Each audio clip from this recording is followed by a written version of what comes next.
Buen día, compañeros y docentes. El día de hoy vamos a exponer sobre epistemología. Mi grupo está conformado por Dayana Mina, Jorge Barbosa, Tamar Lara Ruiz y mi persona, Yaleini Diaprat. Vamos a hablar un poco acerca de la epistemología, que es la epistemología, quiere decir que es la rama de la filosofía que se ocupa del estudio del conocimiento. Se centra en cuestiones relacionadas con la naturaleza, origen, alcance y límites del conocimiento humano.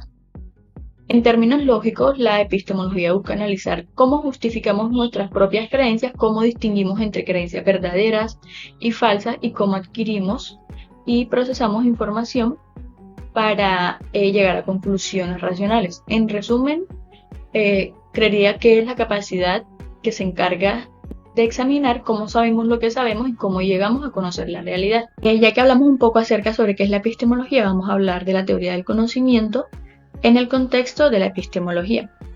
Esta se refiere al estudio sistemático y filosófico de la naturaleza.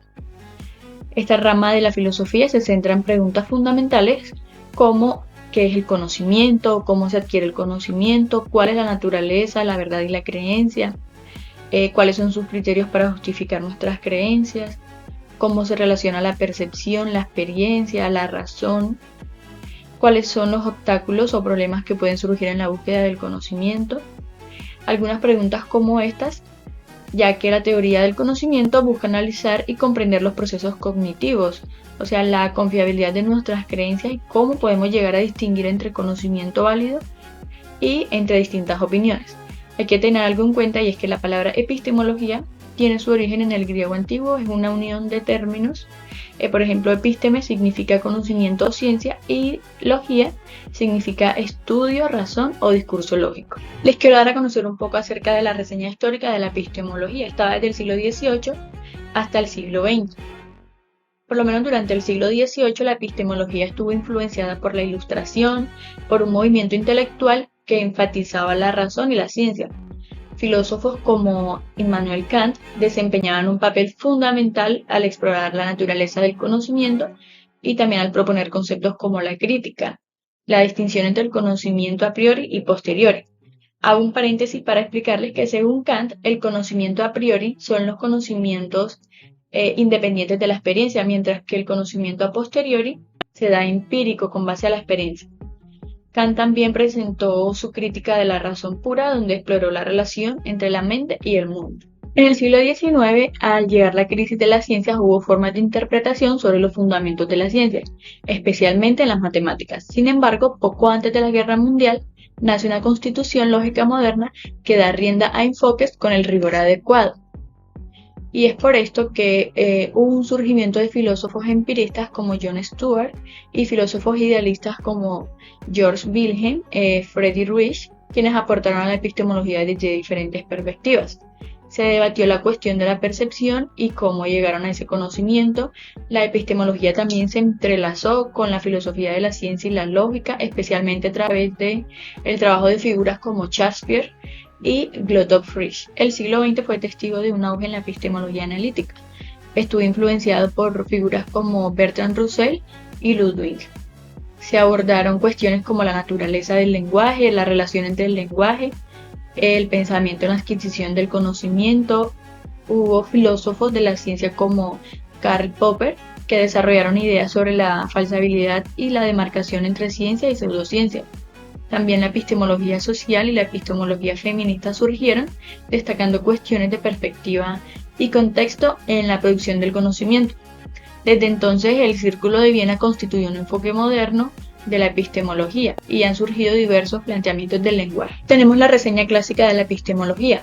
Entre ellas está la taxonomía de conceptos científicos y en ella se distinguen tres grandes clases de conceptos científicos que son los pragmáticos cualitativos, los comparativos o topológicos y métricos o cuantitativos. También tenemos la teoría y relación teoría-experiencia, que es donde las teorías son unidades básicas del funcionamiento de la ciencia. Por otro lado, el análisis ocupa un lugar privilegiado y se plantea una problemática y esto da lugar a constatar una experiencia que sirva como base. El problema de la inducción, que es otra reseña clásica de la epistemología, se basa en que la inducción es tomada como una inferencia de la ciencia y da lugar a la noción de probabilidad a través de reglas inductivas y deductivas. De la relación teórica, y es donde las diversas teorías científicas existentes no aparecen como unidades aisladas, sino que muestran conexiones mutuas de diversa índole. El estudio sistemático de la naturaleza de las relaciones entre las teorías constituye la actual epistemología. También está la cuestión del cambio científico. Estaba de frente a una visión clásica del desarrollo del conocimiento científico, se promulgan diversos modelos de la ciencia y revolucionan los conceptos. Esto nos permite una mayor interpretación del desarrollo de la ciencia. Los epistemólogos se dividen comúnmente en empiristas y racionalistas. Los empiristas consideran que la experiencia sensorial es la única fuente del saber. Afirman que todo conocimiento se fundamenta en la experiencia y se adquiere a través de la experiencia. En cambio, los racionalistas creen que la razón teórica se ha visto tradicionalmente como la capacidad que tienen los seres humanos de tener conocimientos acerca del mundo, tanto natural como social, lo cual involucra tener creencias, pero también pueden decidir qué creencias aceptan y cuáles no. Entre los epistemólogos empiristas tenemos a John Locke, que postuló la teoría del tabula rasa, sosteniendo que la mente humana es como una tabla en blanco al nacer y que adquirimos conocimiento a través de la experiencia. También introdujo la distinción entre ideas simples que provienen de experiencias sensoriales y ideas complejas que se derivan de la combinación de ideas simples. Abogó también por la importancia de los sentidos y la observación como fuentes primarias del conocimiento. El filósofo George sostuvo que la realidad consiste en percepciones y que todo lo que existe depende de ser percibido. Propuso la teoría del idealismo subjetivo, argumentando que solo existen las cosas que son percibidas por una mente, lo que implica una dependencia absoluta de la mente en la percepción. Y David Hume fue conocido por su escrutinio crítico sobre la casualidad y la inducción. Argumentó que la creencia en la casualidad y otros conceptos se basa en la costumbre y la repetición de experiencias en lugar de una necesidad lógica. Hume también exploró la distinción entre impresiones, experiencias vividas, e ideas, representaciones menos vividas, y cuestionó la noción del yo como una entidad constante y unitaria. En conjunto, estos filósofos empiristas influyeron en la forma en que entendemos el conocimiento y la importancia de la experiencia sensorial en la formación de nuestras creencias y conceptos. Como dijimos ahorita, también existieron epistemólogos racionalistas. Entre ellos está Platón, que él creía en la existencia de un mundo de las ideas o formas que era eterna o inmutable. Argumentó que el conocimiento real se obtiene a través de la razón y la contemplación de estas ideas, más que a través de la percepción sensorial, todo lo contrario a los epistemólogos empiristas. También está Descartes, que argumentó que la duda metódica y la razón son fundamentales para alcanzar un conocimiento seguro y verdadero. Buscó establecer una base sólida para la filosofía y la ciencia a través de la duda radical y la razón. Está Spinoza, que sostuvo que todo el universo, incluyendo a Dios, se puede entender a través de la razón y la lógica. Propuso una visión panteísta en la que Dios y la naturaleza son una sola cosa y la misma cosa. También abogó por una ética basada en la razón. Como tenemos al David Mills, este desarrolló la noción de la monada como unidades indivisibles de la realidad y argumentó que la realidad es el resultado de la armonía restablecida entre todas las monadas y que la razón es la clave para comprender esta armonía. Estos filósofos racionalistas enfrentaron la importancia de la razón, de la lógica, de la deducción en la adquisición del conocimiento y en la comprensión de la realidad.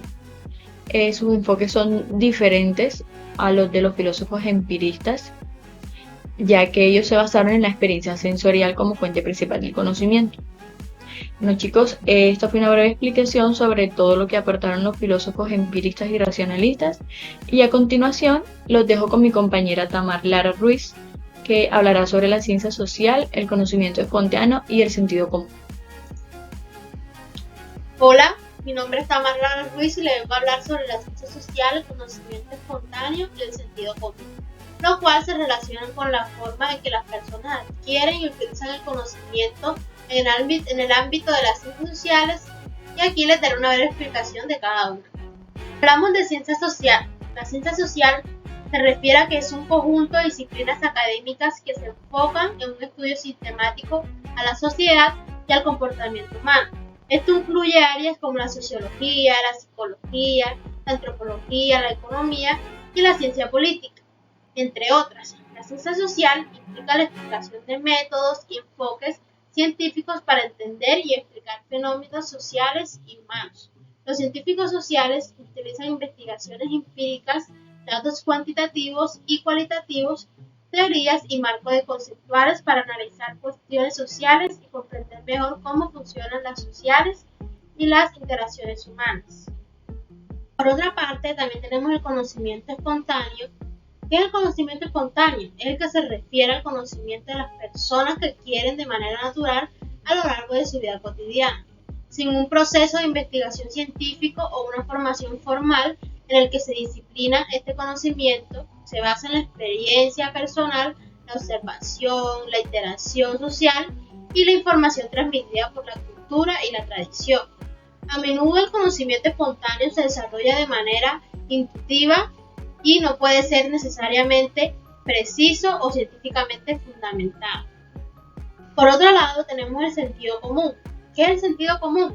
El que se relaciona con la sabiduría práctica y las creencias ampliamente aceptadas en una cultura o sociedad.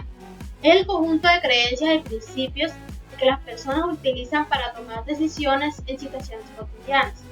A menudo el sentido común se basa en el conocimiento espontáneo y en las normas sociales comúnmente aceptadas. Sin embargo, pueden variar entre las diferentes culturas y sociedades y no siempre es infalible ni aplicable a todas las situaciones.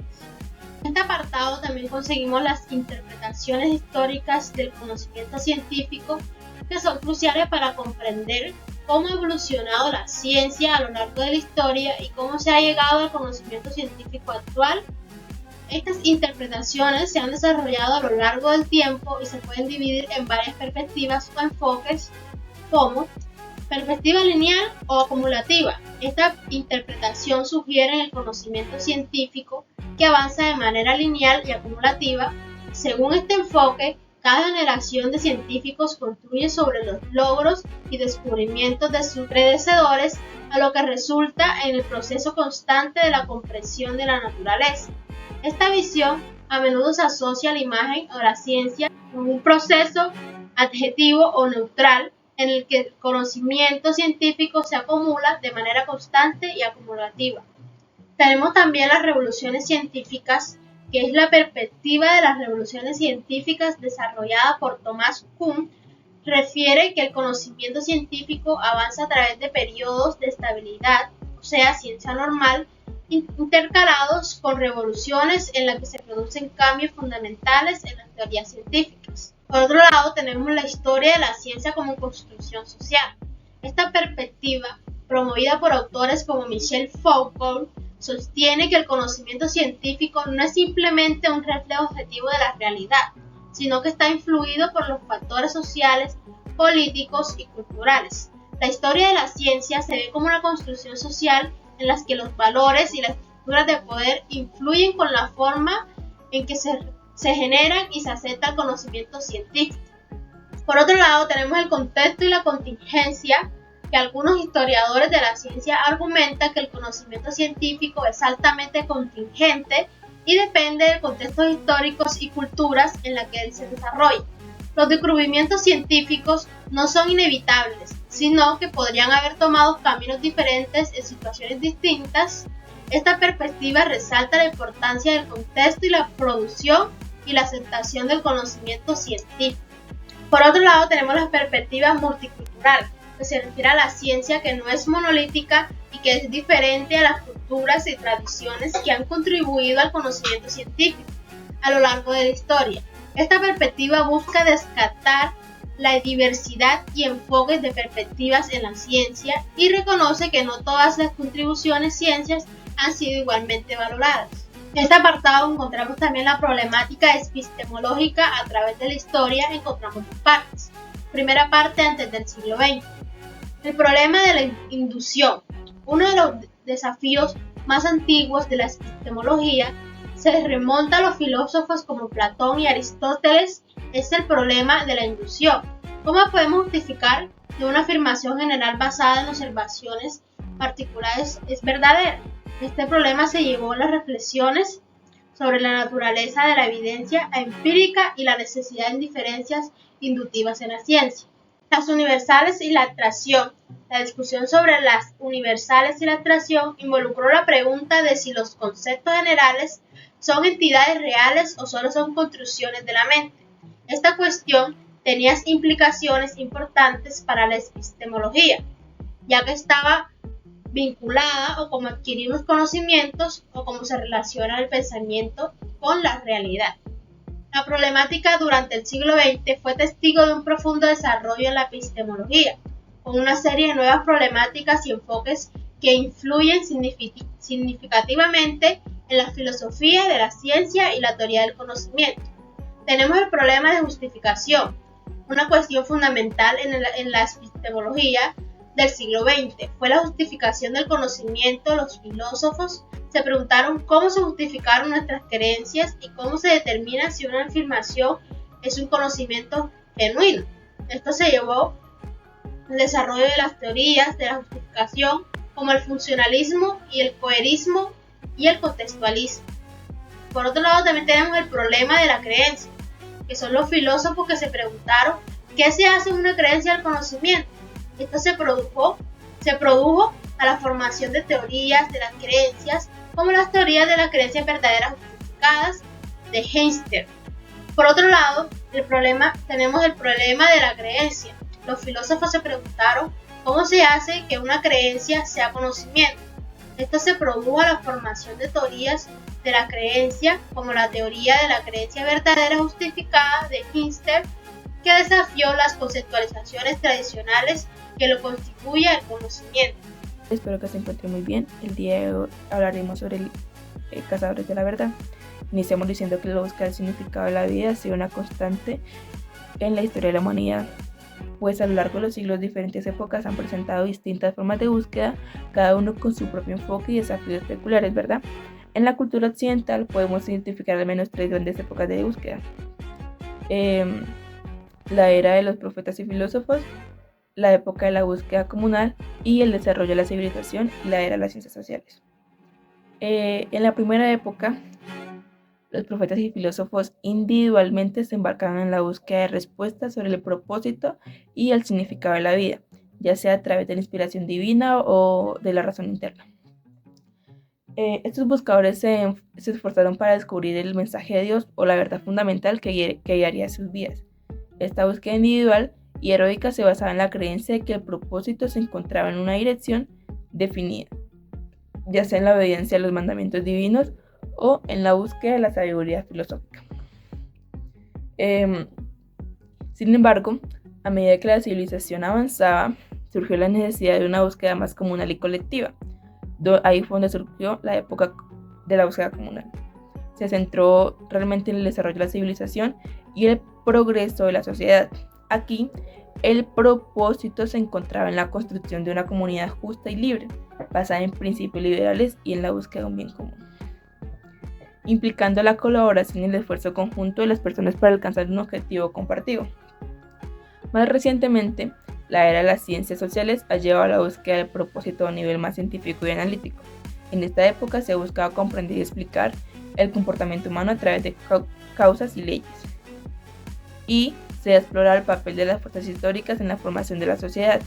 Si bien esta perspectiva proporcionaba una comprensión más profunda de los factores que influyen en el comportamiento humano, también la figura de Sócrates se convierte en un ejemplo paradigmático en la búsqueda individual y filosófica del significado del propósito de la vida. A través de sus diálogos, Sócrates desafió las creencias y conocimientos convencionales, buscando la verdad a través del cuestionamiento y la reflexión. Su método socrático, basado en la ironía y en la mayéutica, revelaba la ignorancia de los interlocutores y los invitaba a buscar la sabiduría dentro de sí mismos. Sin embargo, la búsqueda de Sócrates no estuvo exenta de peligros. Fue acusado de enseñanzas de ortodoxas y de ofender a las autoridades, de afirmar la superioridad de la razón individual sobre la sabiduría convencional. A pesar de su valentía y su defensa de la libertad de indagar, Sócrates fue condenado a muerte y bebió la cicuta, aceptando así su destino por respeto a las leyes. Su muerte realmente se convirtió en un símbolo de lucha por la libertad de pensamiento y la búsqueda de la verdad. Con la búsqueda individual de Sócrates, la época de la búsqueda comunal y el desarrollo de la civilización se centró en la construcción de una sociedad justa y libre. Aquí, realmente el propósito se encontraba en la colaboración y el esfuerzo conjunto de las personas para alcanzar un objetivo compartido. La polis griega, con su sistema de gobierno basado en la asamblea y el diálogo, fue un ejemplo de esta búsqueda comunal del significado y propósito de la vida. En la actualidad, la búsqueda del significado y propósito de la vida ha evolucionado aún más. La era de las ciencias sociales ha llevado esta búsqueda a un nivel más científico y analítico, buscando realmente comprender y explicar el comportamiento humano a través de causas y leyes, a través de disciplinas como la psicología, la sociología, la antropología, y se exploran los factores que influyen en el comportamiento humano y pues buscando comprender las sociedades y las culturas, dando forma a nuestras vidas y a nuestras perspectivas.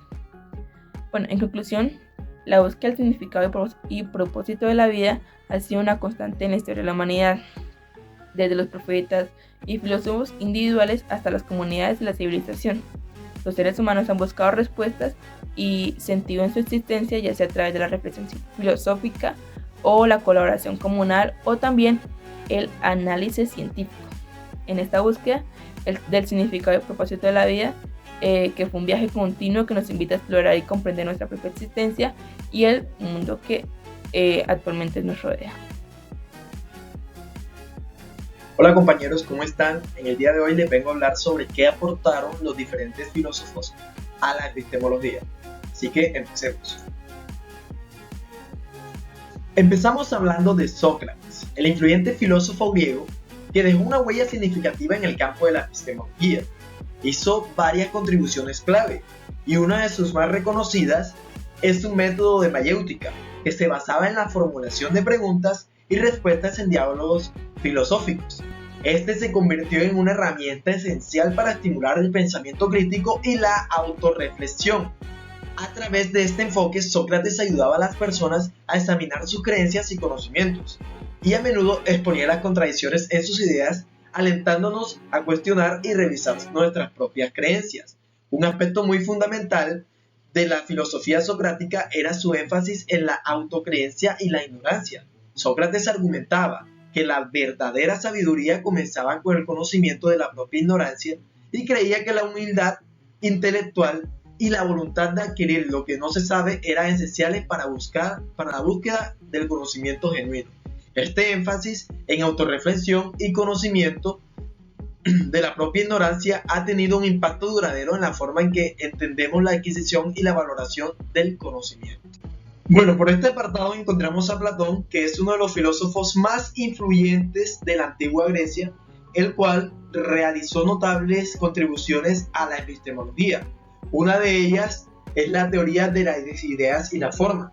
Platón contribuyó que el mundo que percibimos a través de nuestros sentidos es una mera copia imperfecta del mundo de las ideas, también conocidas como formas, que son entidades perfectas y eternas. Para Platón, el conocimiento auténtico reside en la contemplación de estas ideas que son universales e inmutables. Encontramos también la teoría de la reminiscencia.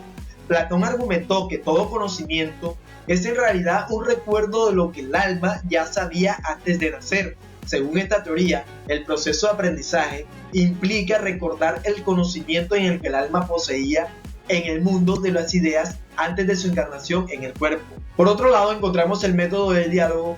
Platón utilizaba diálogos filosóficos en sus obras donde Sócrates, su alumno, su maestro ficticio, desempeñaba un papel central. A través de estas conversaciones, Platón exploraba preguntas sobre la naturaleza del conocimiento, la ética, la justicia y otros temas filosóficos. Y por último encontramos el mito de la caverna. En su obra La República, Platón presentó el mito de la caverna, una alegoría que ilustra su visión del conocimiento y la realidad. En este mito, los prisioneros encadenados veían solamente su sombra en la pared. Eso quiere decir que ellos pensaban que esto era su realidad, donde esto no era así. Uno de ellos fue liberado y la sombra desapareció, mostrándose así una realidad más bella y real. Encontramos a Voltaire. No fue principalmente un filósofo de la epistemología, pero sus ideas y contribuciones se relacionan con esta área en cierta medida. Sus contribuciones a la epistemología se pueden resumir en tres maneras, como la primera, énfasis en la razón y en la ciencia. Voltaire promovió la importancia de la razón y la ciencia como medios para entender el mundo. Aunque no desarrolló teorías epistemológicas en profundidad, su defensa de la razón como herramienta para la adquisición del conocimiento coinciden con la perspectiva epistemológica de la que la razón y la lógica desempeñan un papel fundamental en la justificación del conocimiento. Por lo segundo, encontramos a la crítica y la superstición y el fanatismo. Voltaire criticó vehementemente la superstición y el fanatismo religioso, su énfasis en la crítica de creencias irracionales y la promoción de una actitud irracional se relaciona con la epistemología en el sentido de cuestionar creencias y fundamentos lógicos o empíricos. Por otra parte, encontramos la defensa y la teoría de la tolerancia y la libertad de pensamiento. Aunque más relacionado con la ética y la política, Voltaire abogó por la tolerancia religiosa y la libertad de pensamiento. Estos principios son importantes en la epistemología, en el sentido que fomentan un entorno en que las personas pueden buscar el conocimiento sin restricciones y explorar diferentes perspectivas. Encontramos a Henri Bergson, un influyente filósofo francés del siglo XIX y del principio del siglo XX, el cual realizó contribuciones significativas a la epistemología. Una de ellas es la crítica al intelectualismo y mecanismo. Bergson criticó el enfoque intelectualista y mecanista de la ciencia de su época, que veía el conocimiento como un proceso puramente intelectual, y el mecánico sostenía que la visión no capturaba la totalidad de la experiencia humana y que ignoraba aspectos vitales de la realidad. Por otra parte, encontramos la intuición y el conocimiento no conceptual.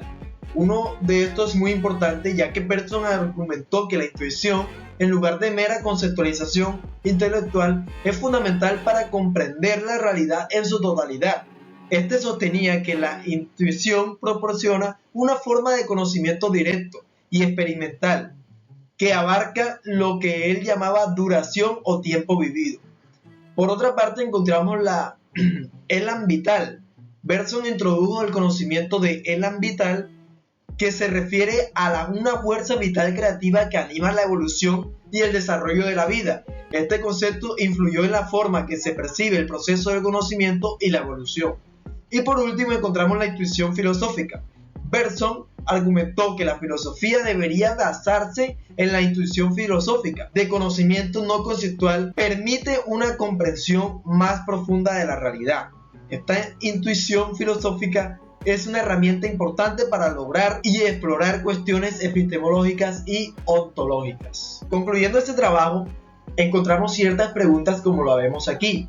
Estas preguntas o estas incógnitas han constituido un problema central en el marco de la epistemología. En cuanto a la especialidad de filosofía, son preguntas que nos llenan a nosotros de conocimiento cuando las sabemos, y esto lo tenemos que hacer. Para conocer su respuesta, tenemos que estudiar lo anteriormente dicho. Muchas gracias por todo su tiempo prestado. Le habló Jorge Barbosa.